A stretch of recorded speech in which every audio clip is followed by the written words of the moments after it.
Of course the world ends. You did it to us. Mutant Year Zero, Road to Eden, we like to call it a tactical adventure. The gameplay is a mix of real-time stealth that seamlessly moves into this turn-based tactical combat. Another day, another mission, risking our necks for the Ark. You start playing as Dux and Borman, who are two stalkers who are from this place called the Ark. And a stalker's job is to go out into the zone, which is what they call the post-apocalyptic wasteland, and look for scrap and things that could be used to help the people continue to survive. That's a bomb, all right. They used to call it a boombox. Don't be pretending you know what any of this crap is. We'll bring it back to the Ark and show it to Prip. Yeah, so the Ark, your only safe haven. Of course, this is your kind of your classic hub. It's the place where you live. It's like a collection of mutants who have come together.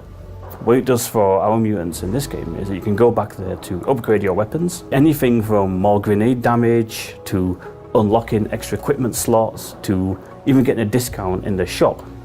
And then of course you have the Elder, the mysterious person who keeps giving you small tidbits of maybe what happened before. You know, it's a bit strange how he seems to know a lot more than anybody else about the zone and what goes on. And you unravel his story as well as you play and progress. The story of the video game connects to the pen and paper RPG. It's not one-to-one. I mean, it's a pen and paper RPG. It doesn't have a story, right? It's completely open. But there is a meta plot in the pen and paper, which we are following. But one of the pillars of this game is to explore the world, right? And find out what happened to this world that you're in. And then, very importantly, it's set in a very local environment that we all know, which was one of the things that it was always encouraged in the Mutant pen and paper games, to put this where you live, so you know the area, but now it's 500 years later, or whatever age you think it is.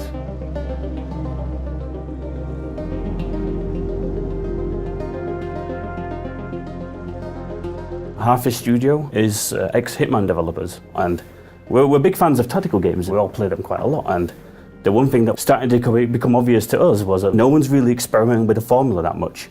So we thought that we would take the tactical genre, which is a really solid rule set, and then just see, okay, how far can we push this? And we look at the things that people find really annoying in tactical games and see if we can solve that.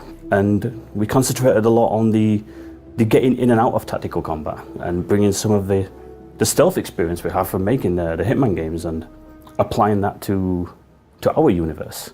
What we're trying to do a little bit different is to take the initial part of a tactical combat game where you're kind of setting up and planning your thing. We put that part into real time to speed up kind of the loop with that.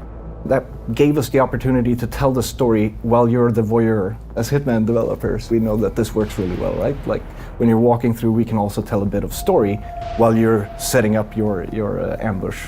Check that guy out. You see him? Head like an infected mushroom. He's one of the Nova sect. Bogeymen with big heads. Didn't think they were real. When you're in the zone and you become under stress, or when you get like a rush of endorphins, then mutations become unlocked. You gain them through experience, very similar to something like a skill tree. However, we allow you to switch. Different combinations of these mutations will allow for different types of benefits. You unlock more during your playthrough, so you get more options on how to approach a certain fight. But you also meet new mutants that you recruit, and they all have a few mutations that are specific to them. But we're not going to give up all their gameplay. We want some surprises.